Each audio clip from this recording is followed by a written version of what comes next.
আপনারা নিজেরাই প্রমাণ করেছেন যে তাগুতি বিধান এবং মানবরচিত সংবিধানগুলো, আইনগুলো কখনো মুসলিমদের সেন্টিমেন্টের পক্ষে আসতে পারে না। তারা কখনো সাতেমে রাসূলের পর্যন্ত বিচার করতে পারে না। তারা আল্লাহ দ্রোহীদের বিচার করতে পারে না। তারা ইসলাম বিদ্বেষীদের কোনো বিচার করতে পারে না।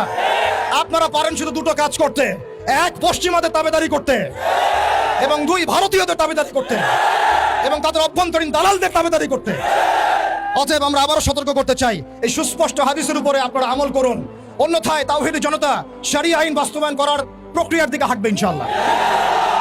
ইয়া খিলাফা ইয়া শাহাদাত, হয় খিলাফত না হয় শাহাদাত, হয় খিলাফত না হয় শাহাদাত। সম্মানিত তাওহীদি জনতা, আমি অল্প কথা শেষ করব। আমরা এই তাগুতি সিস্টেমের কাছে কোন রকমের আবদার করতে এখানে আসি নাই। আমরা তাগুতি সিস্টেমের কাছে আবদার করতে আসি নাই, বরং আমরা অধিকার পেশ করতে এসেছি। এটা আমাদের কোনো দাবি না, বরং মৌলিক অধিকার। আমরা আমাদের মৌলিক অধিকার পেশ করতে এসেছি। আজকে আমরা আরো বড় পরিসরে দাবি দাওয়া পেশ করব, বরং এটা আমাদের অধিকার।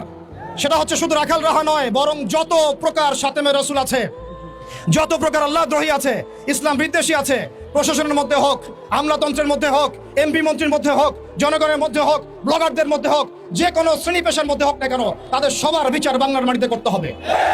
দ্বিতীয় কথা হচ্ছে, এই সিস্টেম প্রণয়ন করতে হবে এমন ভাবে যাতে আন্তর্জাতিক বিচার ব্যবস্থাকে পর্যালোচনা করে এমন একটা ব্লাসফেমি আইন বাংলাদেশে প্রণয়ন করা হয়, যাতে এই বিষয়গুলোর বিচার তো হয়, ইন ফিউচার, ভবিষ্যতে বাংলাদেশের মাটিতে কেউ আল্লাহ এবং তার রাসূলকে কটূক্তি করার সাহস না পায়।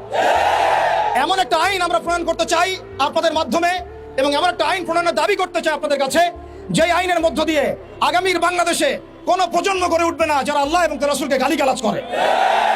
আমরা জানি আপনারা শরিয়া কায়েম করতে পারবেন না, আমরা জানি আপনারা ইমারা কায়েম করতে পারবেন না, আমরা জানি যে আপনারা আল্লাহর বিধানকে আল্লাহর জমিনে বাস্তবায়ন করার ক্ষমতা রাখেন না, কিন্তু অন্তত সাতেমদের বিচারের আইনটা বাস্তবায়ন করে নিজেদের ঈমান এবং মুসলিমত্বের ন্যূনতম পরিচয়টুকু দেন।